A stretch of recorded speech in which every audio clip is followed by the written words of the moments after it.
Nous avons sur ce plateau donc Madame Thérèse Akakpo. Bonjour Madame. Bonjour. Vous êtes la chargée de la protection des enfants du Club des jeunes filles leaders de Guinée. Donc vous êtes tout naturellement activiste. Oui. Donc, chers téléspectateurs, auditeurs et auditrices, nous avons sur ce plateau Madame Thérèse Akakpo, qui est la chargée de la protection des enfants du Club des jeunes filles leaders de Guinée. Elle met l'accent sur l'éducation et la protection des enfants, car selon elle, protéger les enfants, c'est investir dans un avenir meilleur pour viser un monde plus juste, équitable et sécurisé pour tous. Une femme vive et engagée pour cette noble cause et ajoute sans cesse sa contribution considérable pour l'émergence de notre société. C'est bien ça? Oui, c'est ça. Super. Alors, Madame Thérèse, votre parcours, qu'est-ce que ça vous inspire? Bon, de base, moi, j'ai commencé il y a de cela 4 ans. D'accord. C'est en 2021, pendant que j'étais encore à l'université, que je me suis lancée dans la protection de l'enfance. Donc, il n'y a pas que les enfants, il y a aussi les jeunes. D'accord. Donc, en gros, au sein du Club des jeunes filles leaders de Guinée, où je suis aujourd'hui la responsable protection, j'accompagne les victimes de violences basées sur le genre. D'accord. Donc, dans les victimes de VBG, il y a aussi les enfants. Donc, nous luttons contre le mariage précoce, les violations sexuelles, les violences sexuelles et le harcèlement, la maltraitance physique et même l'exploitation des enfants. Donc moi je dirais que de là où j'ai commencé jusqu'à aujourd'hui, je ne peux qu'être fière parce que voir un enfant rétabli dans ses droits, c'est aussi très satisfaisant. C'est satisfaisant. Parce que nous estimons que si nous voyons qu'il y a encore la Guinée demain, c'est parce que nous avons formé, nous avons veillé sur les enfants que nous avons aujourd'hui. Super. Alors, d'accord. Votre parcours, on peut dire qu'il est brillant, surtout. Et c'est quoi votre déclic? Qu'est-ce qui vous a poussé réellement à vous investir corps et âme dans la protection des enfants? Bon, le déclic, je dirais, c'est parce que je suis naturellement quelqu'un qui aime aider. D'accord. Parce que quand j'ai adhéré au club, j'étais qu'une simple membre. Donc, contrairement aux autres, j'étais tout le temps disponible quand on m'appelait qu'il y a un cas de VBG à gérer. Donc, naturellement, je me suis vue impliquée dedans. Mais qu'est-ce qui m'a motivée réellement à me présenter en tant que responsable protection? Je me suis dit, tu es dans le club pas pour te faire voir ou pour bénéficier d'un quelconque avantage. Donc, vu que déjà tu as la passion d'aider les gens, je pense que voir ces enfants en difficulté est aussi l'opportunité pour toi d'apporter ton soutien. Donc, je dirais que de base, c'est naturel. J'ai ce cœur-là d'aider. Et quand j'ai vu que j'avais la possibilité de me présenter, j'ai foncé. D'accord. Est-ce que vous avez eu un cas précis qui vous a tiqué une fois, chose qui vous a inspiré, qui a fait que vous êtes directement lancé dedans? Juste un cas précis ou un événement qui s'est passé concernant un enfant vraiment qui vous a touché et que voilà. Bon, je dirais qu'avant d'adhérer au club, je ne connaissais pas trop l'excision. D'accord. Parce que la communauté dans laquelle je vis, moi, on ne m'a jamais parlé de l'excision. Donc, quand j'ai adhéré au club, on a commencé à me dire, il y a l'excision, on fait ci, on fait ça aux jeunes filles. J'ai dit, une fille de 5 ans, comment se fait-il qu'elle puisse subir ce type de violence? Comment elle arrive à survivre? Donc, directement, moi, je dirais que c'est l'excision qui m'a le plus motivée à me battre pour la cause des enfants. Parce que quand je pense à ce qu'elles peuvent ressentir, c'est assez affreux en fait. C'est douloureux. Très douloureux. C'est ça. Qu'est-ce que vous aimez dans ce que vous faites?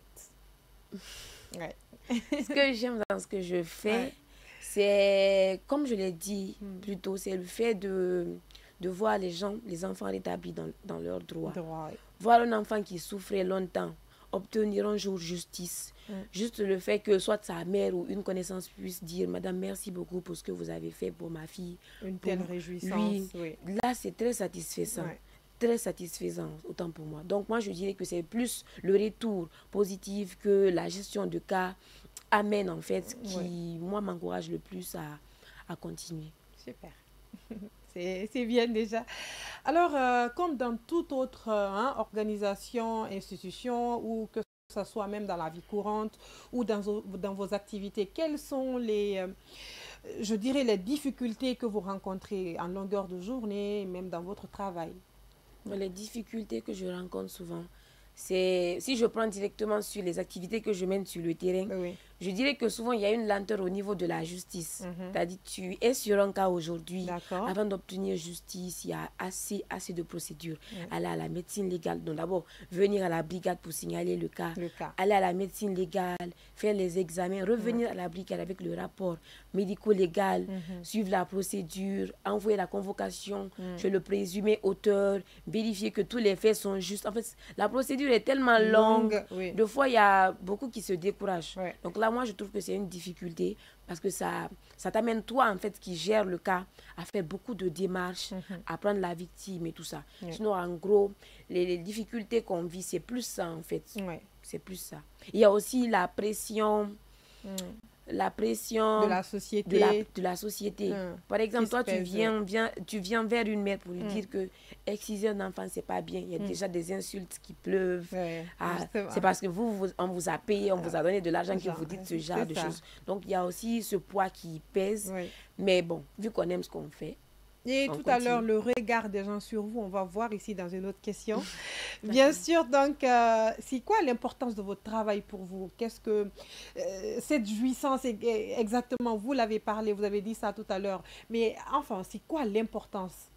Bon, l'importance même de mon travail, comme je l'ai dit, je le dis souvent, pour moi, en fait, quand on parle d'un pays, on doit d'abord voir est-ce qu'il y a la paix, est-ce qu'il y a la joie, est-ce qu'il y a l'amour. Donc, ça amène à dire qu'on doit éviter que les gens, les uns et les autres, soient frustrés. Donc, moi, je me dis, l'importance de mon travail, c'est aussi amener le pays à un autre niveau où il n'y a vraiment pas ce nombre d'enfants frustrés, blessés ou déçus. Et je me rappelle qu'il fut un temps, je devais normalement commencer à travailler. Donc, je devais quitter l'instance de stagiaire à employé. Et vu que je devais être là-bas à temps plein, je me suis dit, bon, à temps plein, je risque de ne plus apporter mon soutien à ces enfants, à ces jeunes filles qui en ont besoin. Donc, j'ai tout de suite décliné. Mes parents ne comprenaient pas tout de suite pourquoi j'ai pris cette décision. Mais en fait, je vois que c'est venu naturellement. Je me suis dit, bon, au moins pour mon mandat, que je puisse apporter mon grain de sel en fait, à la communauté. Donc, je vois que ce qu'il y a derrière est plus important que ce que je peux gagner autre part, en fait. C'est ça. Donc, on force là-dessus, on voit les opportunités et puis voilà, quoi, ça va. C'est ça. Alors, est-ce que vous avez une fois voulu abandonner? Est-ce qu'il y a quelque chose un jour qui vous a tellement tiqué que vous avez voulu abandonner? Je pourrais dire oui, parce que souvent avec la pression, il arrive qu'on ait plusieurs cas par jour.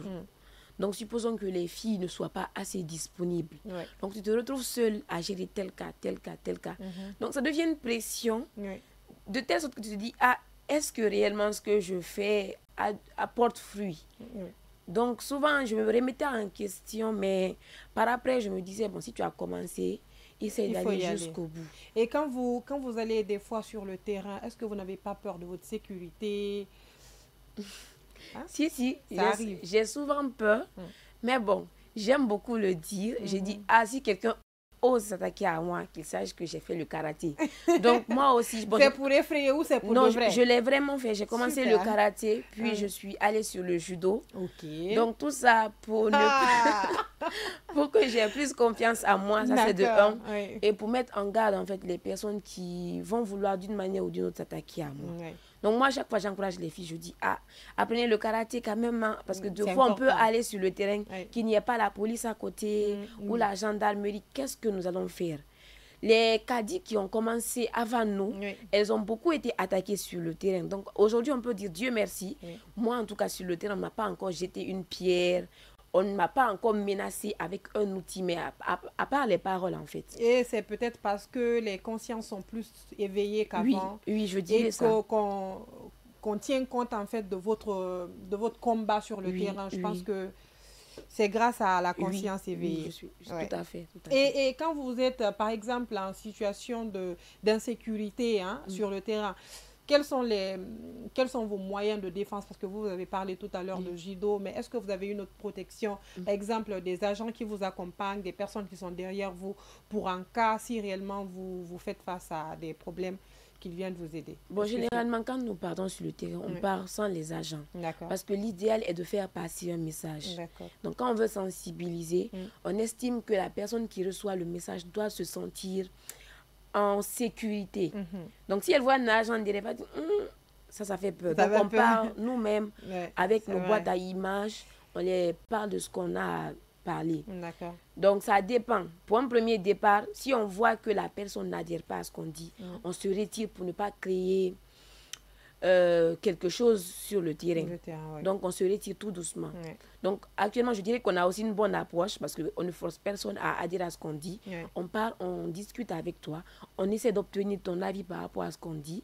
Et nous aussi également, on partage les conséquences derrière les cas de VBG. Donc, si on voit que tu es sur ta position, on se retire tout doucement. Donc, du moins que vous pouvez vous essayer de rassurer, oui, d'amener la personne à comprendre réellement qu'elle est dans des difficultés, qu'il faut l'aider. Tout à fait. Super. Alors, c'est quoi la critique la plus constructive de votre vie? Moi, je dirais que tout est possible à celui qui croit. Donc, je me dis que c'est vrai qu'il y a beaucoup de situations difficiles qu'on traverse au quotidien, mais du moment où on croit et qu'on se donne la possibilité ou les moyens d'obtenir ce qu'on veut, je me dis qu'on peut avoir ce qu'on était en train de chercher. Donc, tout est possible à celui qui croit. Du moment où tu crois, j'estime que tu te donneras les moyens de chercher ou d'avoir ce que tu demandais ou ce de quoi tu as besoin. Super. Alors, nous avons donc sur ce plateau Madame Thérèse Akakpo, qui est la chargée de la protection des enfants du Club des jeunes filles leaders de Guinée. Nous avons donc terminé cette première manche de la rubrique Le Grand Entretien. Elle est avec nous sur ce plateau, cap sur le confessionnal, qui est tout simplement la deuxième partie de cette rubrique tout à l'heure après le générique.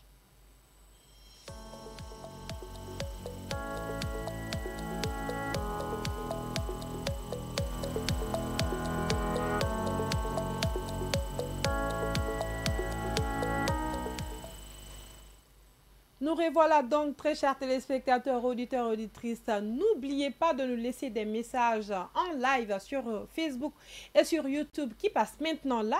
Si vous nous suivez en partance de votre lieu de travail, bonjour à vous.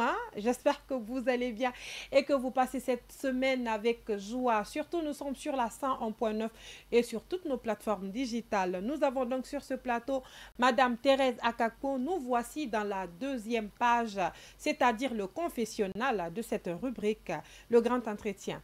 Madame Thérèse, alors, qui est Thérèse Akakpo derrière la caméra? Derrière la woman, la superwoman ou la queen qui se bat au jour le jour pour la protection des enfants à la maison. Qui vous êtes dans la vraie vie et qui vous êtes réellement? Bon, je dirais que Thérèse dans la vraie vie est cette jeune fille-là qui est assez sociale, qui est aussi engagée dans les activités de l'église. Parce que souvent, quand je ne suis pas aux activités du club, je suis à la maison ou je suis à l'église. Donc, je suis quelqu'un aussi qui est beaucoup investi dans les activités religieuses. Et je suis plus ou moins une fille assez proactive à la maison. Donc, quand il y a des travaux, j'essaie plus ou moins de contribuer parce que c'est pas aussi évident. Donc, c'est un peu ça, Thérèse. Bon, Thérèse qui n'est pas activiste. Qui n'est pas activiste, c'est ça. Donc, je ne dirais pas, autant pour moi, dans la vraie vie, parce que c'est tout de même dans la vraie vie aussi, mais Thérèse, derrière sa capuche d'activiste là, on retient de vous alors une personne très engagée aussi, même dans votre famille. Alors, c'était quoi votre rêve d'enfant? Mon rêve d'enfant, c'était de devenir, c'est toujours de devenir experte comptable. Parce que moi, depuis toute petite, j'aimais bien l'argent. Donc, j'aimais beaucoup aider maman dans ses activités, compter, faire les points. Donc, c'est là que j'ai nourri l'envie, en fait, de devenir comptable. Voilà, donc, quand je voyais des tantis, des tontons qui ont fait la comptabilité, et ils avaient une image que j'aimais bien. Être tout le temps en costume, bien soigné, parler des chiffres, même si on n'a pas le montant exact. On n'a pas le montant exact, mais il faut le dire quand même. Voilà, donc, mon rêve d'enfant, c'est de devenir experte comptable et tout. Super. Et c'est en cours? Oui, c'est en cours, je dirais, parce que j'ai fini ma licence en 2023. D'accord. Et par la grâce de Dieu, je vais continuer avec le master. Le master. Et voilà, poursuivre mes études. Il faut aussi rajouter l'audit.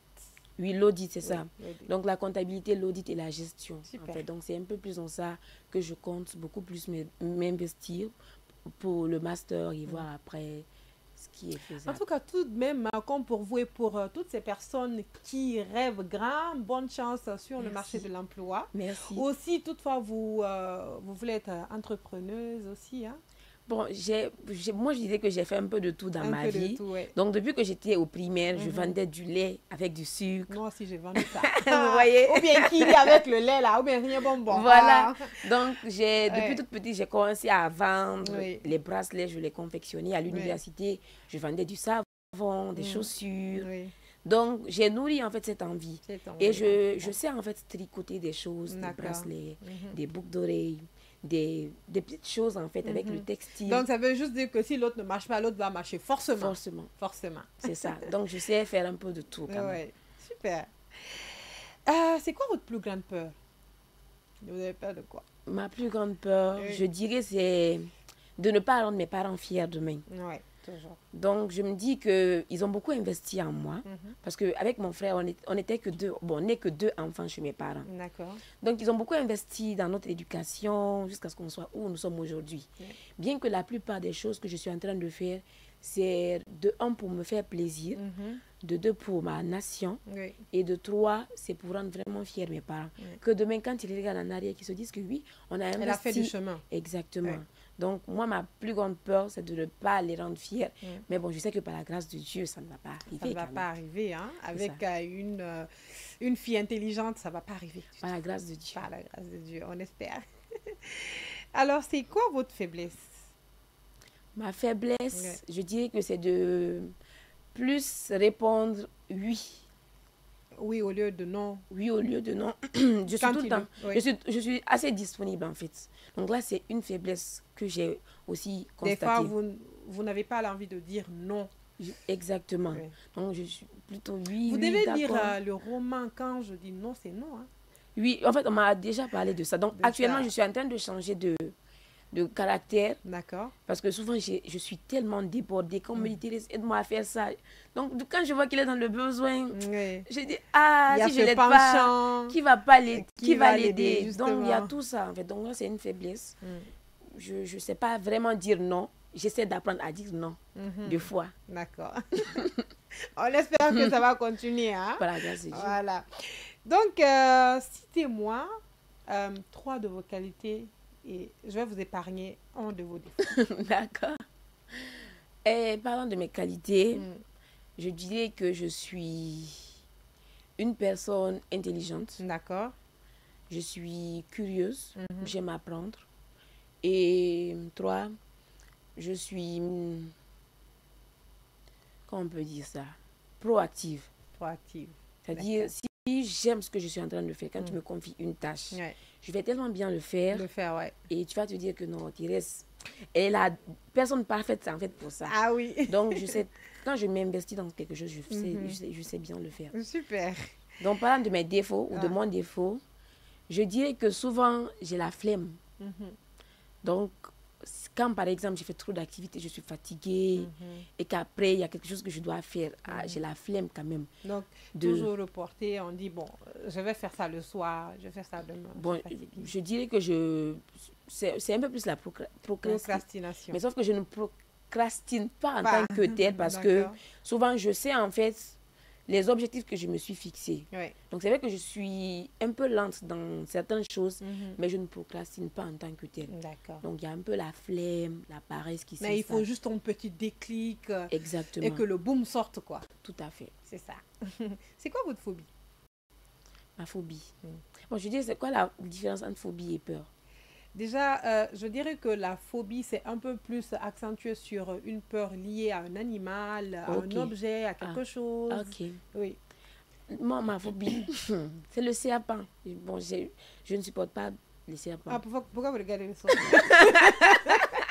On sait jamais. On sait jamais, hein. Oh, bon, de toute façon, après, même moi, je vais vérifier, hein, parce qu'on sait jamais. Hein. Il y a les reptiles partout. Mais Voilà. pas faire peur aux autres. Donc, j'aime pas trop les serpents. Les serpents. Mais bon, ça va. Dans tout ce qui est reptile ou spécifiquement le serpent. Reptile. Reptile. Vous l'aurez compris, Madame Thérèse Akakpo n'aime pas du tout les reptiles. Hein?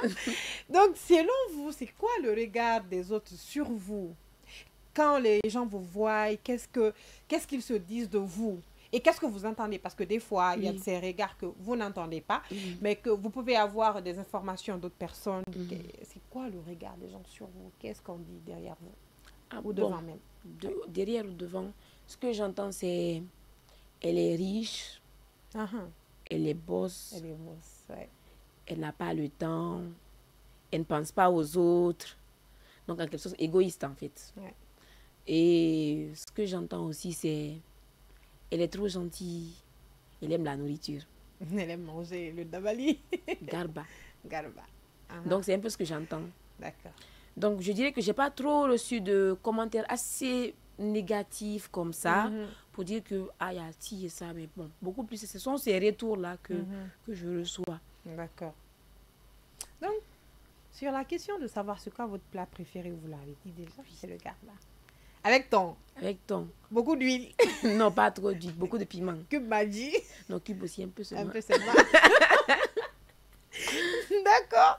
Alors, c'est quoi votre talent caché du public?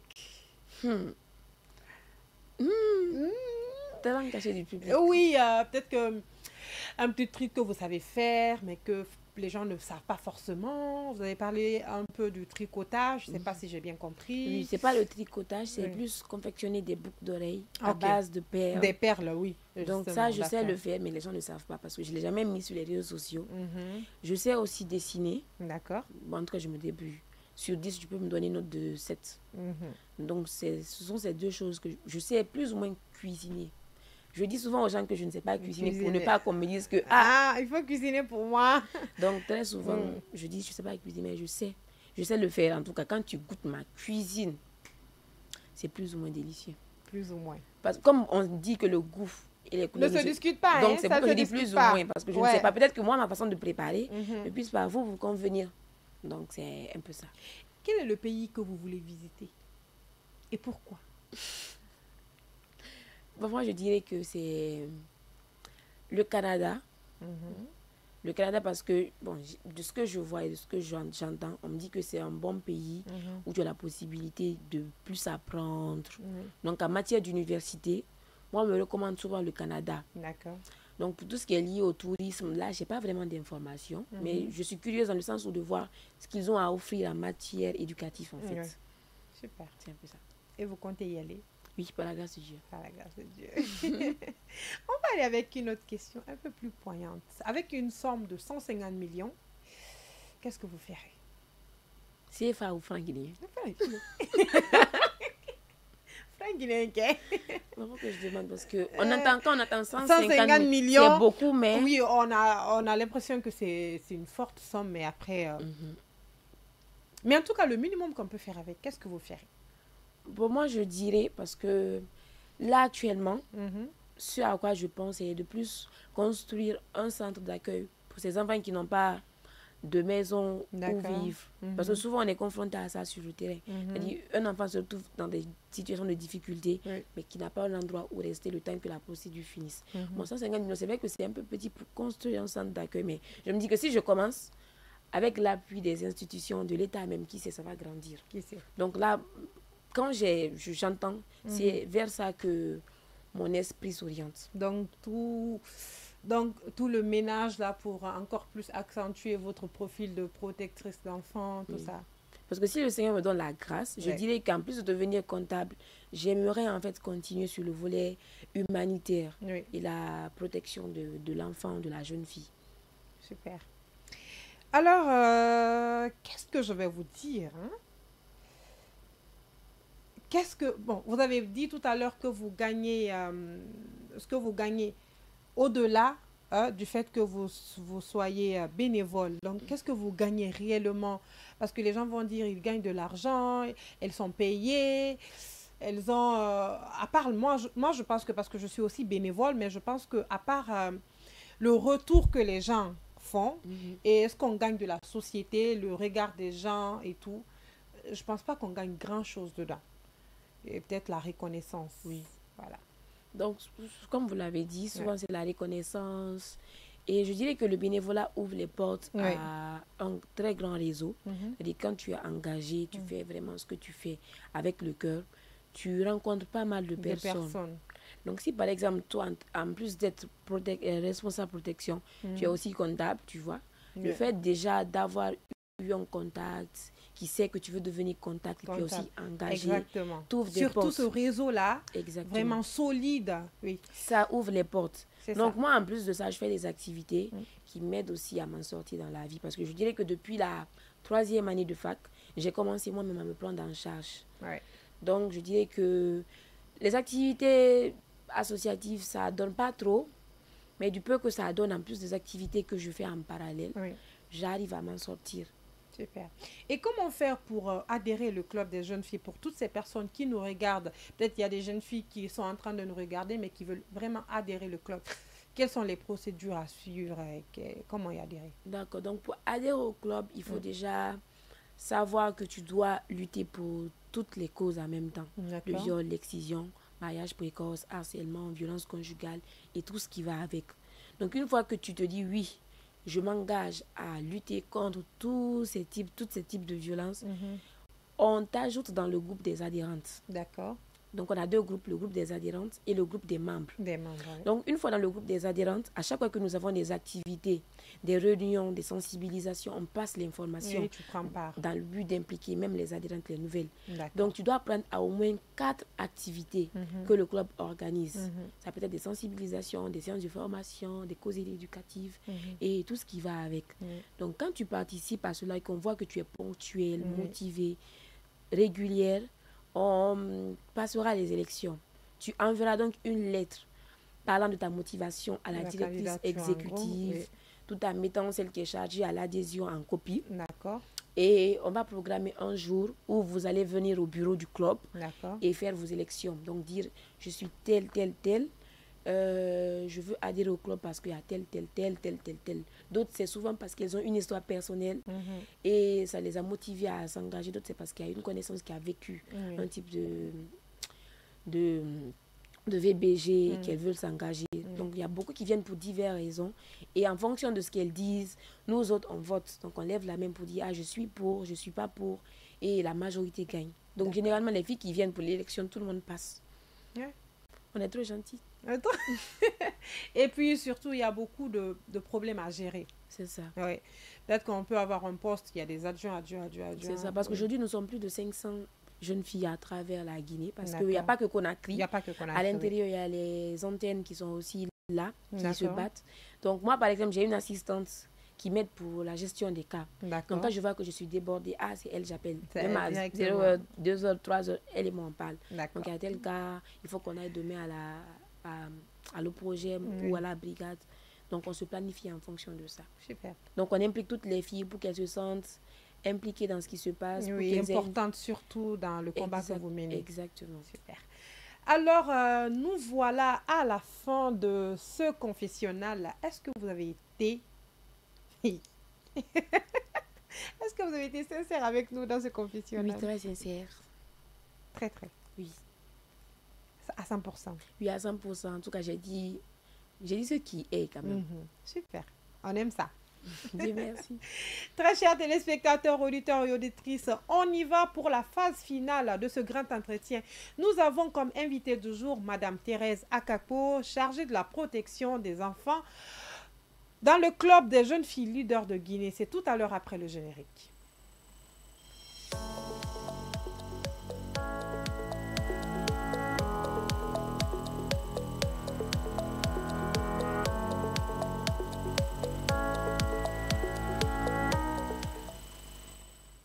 Nous avons sur ce plateau donc Madame Thérèse Akakpo. Nous allons terminer ce grand entretien avec la phase finale. Je vais aller avec vous avec une citation de Nelson Mandela qui dit « La grandeur d'une société se mesure à la façon dont elle traite ses enfants. » Qu'est-ce que vous en pensez? Mhm. La grandeur d'une société. La grandeur d'une société Se se mesure. mesure à la façon dont elle traite ses enfants. D'accord. Oui. Donc moi, je dirais que quand on voit aujourd'hui une société qui est... Quand je prends la société, je mets en même temps dans le cadre du pays, de la nation. D'accord. Donc une nation ou un pays qui a euh, un bon, une bonne image Mhm. à l'échelle internationale, et d'abord ce International, oui. pays qui valorise le potentiel de ses enfants. D'accord. Donc quand moi je vois enfant, je vois citoyen en fait. Mhm. Je vois le peuple. Donc je Ouais. me dis que c'est aussi le fait d'encourager la population à aller vers les objectifs qui se sont eux-mêmes fixés. D'accord. Donc, voir est-ce que la société la même encourage les projets que les jeunes aujourd'hui entreprennent. Mhm. Est-ce que la société valorise les potentiels qu'elle regorge. Mhm. Donc, moi, je me dis que tous les pays qu'on voit, c'est parce qu'il y a déjà eu eux-mêmes au sein de leur pays D'accord. ce peuple ou ces citoyens ou ces jeunes qui ont d'abord été valorisés, qui ont d'abord eu la voix au chapitre, qui ont pu s'exprimer sans pour autant craindre quelque chose. D'accord. Donc moi je me dis que si la Guinée veut aller à un autre niveau, ou toute autre société ou tout autre pays qui veut aller à un autre niveau, Oui. c'est de se dire ou d'étudier qu'est-ce qu'on fait pour la jeunesse. Est-ce qu'ils ont voix au chapitre? Est-ce qu'ils s'expriment davantage? Est-ce qu'ils arrivent à réaliser les projets Oui. que chaque fois... Il y a beaucoup de jeunes qui ont beaucoup de projets, Beaucoup, de ouais. bons projets qui peuvent amener le pays à se développer. Souvent, quand tu entends, c'est « Ah, il n'y a pas de soutien Financier, il y a tout financier ça. et tout ce qui va avec. Ouais. Donc, déjà, soutenir les jeunes à accomplir ce qu'ils font pour la nation peut amener le pays à avoir un À autre... se développer. à se développer. Parce que de petit projet à petit projet, ça fait un grand projet un jour et puis Tout à fait. voilà, super. Conseils et mots de motivation pour toutes les jeunes filles qui veulent adhérer ou qui veulent faire comme vous, hein.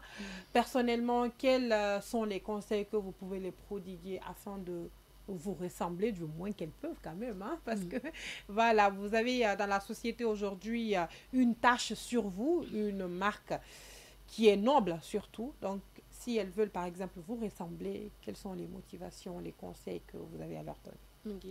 Moi, bon, ce que j'ai à dire à cette jeune fille qui veut se lancer dans la protection de l'enfance ou des jeunes filles, c'est d'avoir confiance en elle. Quand tu n'as pas confiance en toi, en fait, peu importe ce qui se passe, peu importe les difficultés que tu traverses ou même ce que la population dit ou la communauté dit, tu risques de désister. Ouais, Donc, c'est c'est ça. avoir confiance en toi et en ce que tu fais. Savoir pourquoi tu t'es engagé et jusqu'où tu veux aller. Beaucoup se lancent dans le féminisme, la protection de l'enfance, mais ne savent pas où elles veulent aller. Ouais. Donc, de savoir où tu veux aller et quel est l'impact que tu comptes avoir sur la communauté, sur ces enfants que tu comptes protéger ou sur les jeunes filles que tu dois impacter. D'accord. Donc, en plus de ça, c'est de travailler à t'améliorer chaque jour. Le monde aujourd'hui est en perpétuelle évolution. Oui. Et toi, en tant que féministe, activiste, et que tu n'es pas informé sur certaines choses, je me dis que tu es en train de perdre beaucoup de choses. Ouais. Donc, apprenez à vous informer, à vous cultiver, à réellement changer de niveau. D'accord. Donc, cela peut amener les gens à vous respecter parce qu'ils sauront que oui, sur tel sujet, je ne peux pas déclasser Fanta, je ne peux pas déclasser Binta parce qu'elle est meilleure dans ce qu'elle fait.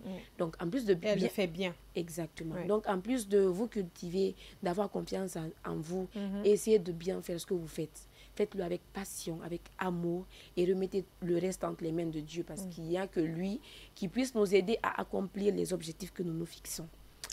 Elle a dit, Madame Thérèse Akakpo, d'avoir confiance en vous, hein? Alors, c'est quoi votre mot de la fin? Le mot de la fin, c'est merci. Merci. Pour tout. On est très gentils ici. J'ai pas reçu de café. Pour aujourd'hui, on n'a pas de café. Voilà. Pas grave. D'accord. Alors, mot de la fin, merci. Merci à la régie. Merci à vous tous. Oui, à toutes les personnes qui sont derrière la cabine. Hein.